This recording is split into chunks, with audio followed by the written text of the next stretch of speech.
Hey guys, let's get some repeat business. Let's build an effective email campaign that's going to bring some dollars into your store.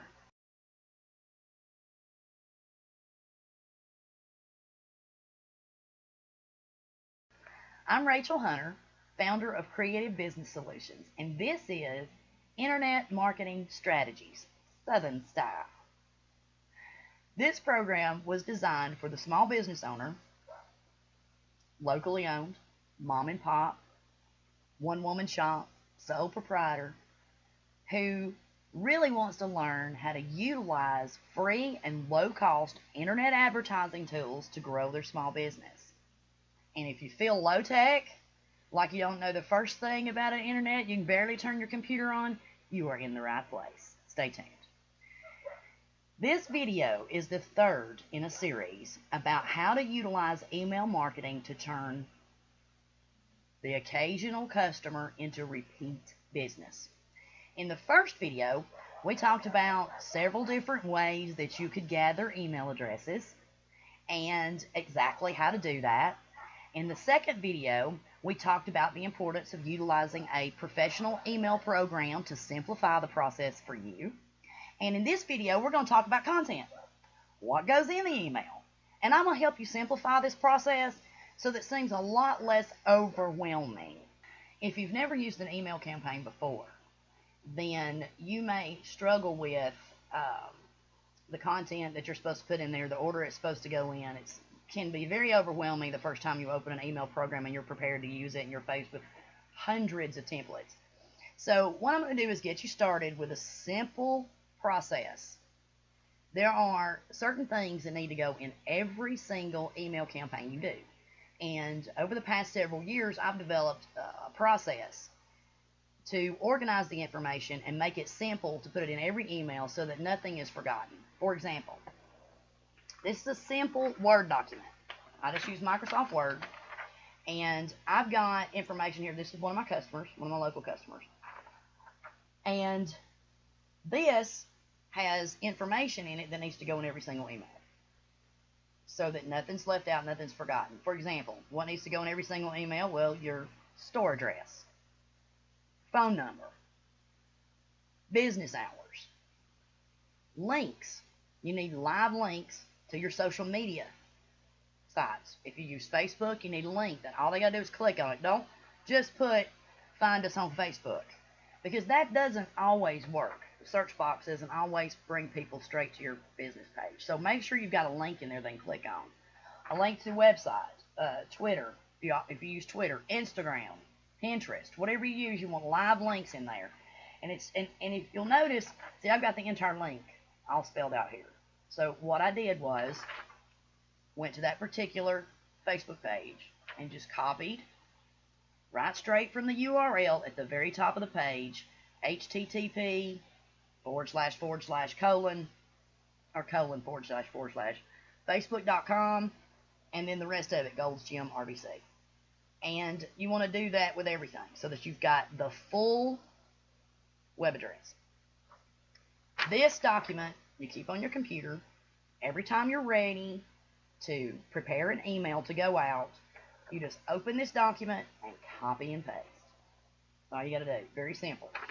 Now, the next thing I want you to do before you open that program and you start building your first email is I want you to really give a lot of serious thought to exactly what's going to go in it.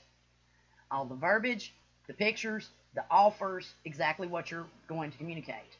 Now, oh, and by the way, you can either stop what you're doing and take notes, or you can email me and I'll send you a blank form that you can use to help build your emails. That's all you got to do. Just send me an email. Now,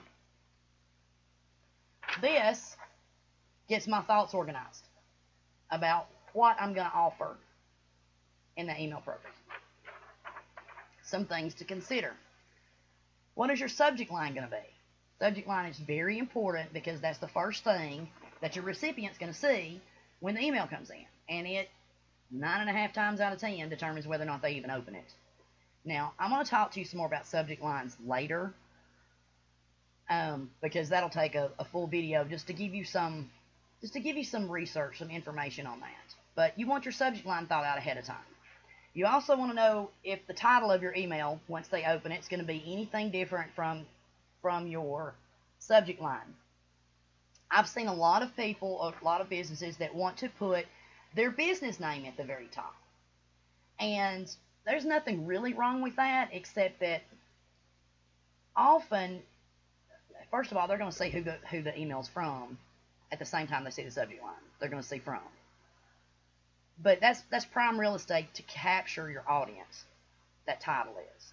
So I prefer to put my offer right there, something catchy, and sometimes it's the exact same thing as the subject line. But I prefer to use that there rather than the business name. That's just from a marketing standpoint. Okay, the main part of the email is what I call the body of the email. And this is what your offer is about. This is why you're emailing your customer. To let them know you got a new shipment, a new product line, you're having a clearance sale, or perhaps you're just educating them how to use a particular product. But your wording needs to be determined ahead of time. Before you ever open the email program, know exactly what you're going to say in there. If there are any special dates for the sale, say you're having a sale and it only runs through Saturday, you need to make sure you have those dates in there. This is just something to get your mind going when you're planning your campaign. If there are any exclusions, let's say you're having a store-wide 40% off sale, but it doesn't include those special order products, well, you need to make sure you put a disclaimer in there. That'll save you some hassle ahead of time. Photographs.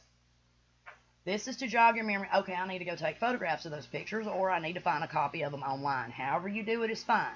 Some businesses do much better with a picture of the actual product on the actual store shelf that you just use make with your phone or your tablet, digital camera, what have you. But have your photographs together and make sure. I like to take at least two photographs of every product, because that way if one of them's a little fuzzy or captured the wrong lighting, I've got a second one to work with. I don't have to stop what I'm doing and go back and take another picture. So that's just a little tip there. A call to action.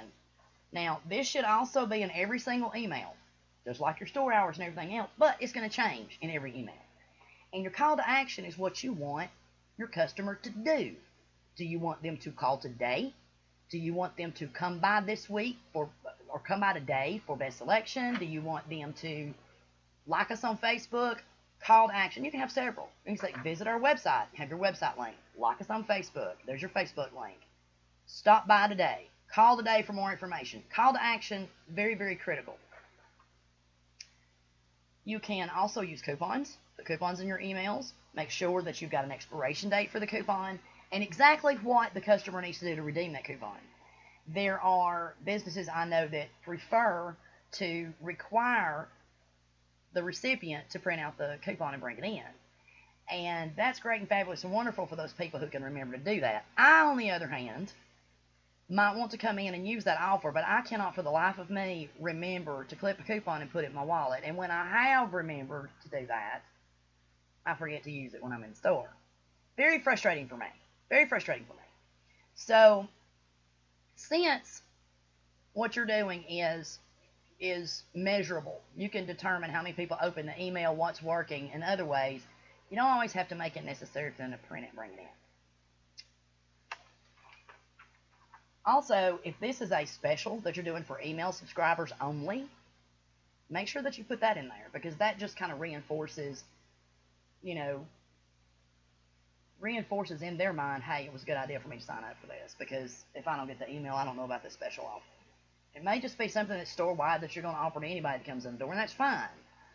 But if it's for email subscribers only, make sure that you put that in there as well. Okay, so again, if you want some forms or some information like this to help get you started, you can change these. I can send you these little checklists. Just email me and say, hey, send me those email checklists you got, Rachel, and I'll be happy to. Again, I want to offer you a word of encouragement here. There is a learning curve when you're building email campaigns for the first time. Be patient with yourself. Keep it simple. Once you have all your information together that you're going to put in that email campaign, it makes it much simpler when you open the email program to determine exactly which templates you need to use. So you go in there and you see a template has space for 3 pictures in it, then it's very easy. When you look down, I've got 3 pictures. These are the right colors. But it just simplifies the process, because you don't want your email campaign to be determined by your template. You want your template to be determined by what you're offering to your customer. So it really does help simplify the process. And also keep in mind that I am available. Any questions you have about email campaigns or anything related to internet marketing, I'm here to help. So let me hear from you. And if you enjoyed this video, please share it, like us on Facebook, visit our website. You can find us on iTunes and Stitcher. We've been doing separate audio podcasts of these particular video programs that we're doing here. And you can also find us on Twitter. Hope I'm not leaving out anything, but if I am, you'll find links in either show description or perhaps below the video. Any questions at all, just email me at rachel@creativebusinesssolutions.biz. That's B-I-Z. So, thank you so much for watching. On the next video, we're going to talk about subject lines and helping you develop the proper subject lines to get those email campaigns opened and get those customers back in your store. So, I'm Rachel Hunter, and thank you so much for watching Internet Marketing Strategies. I'll see you next time.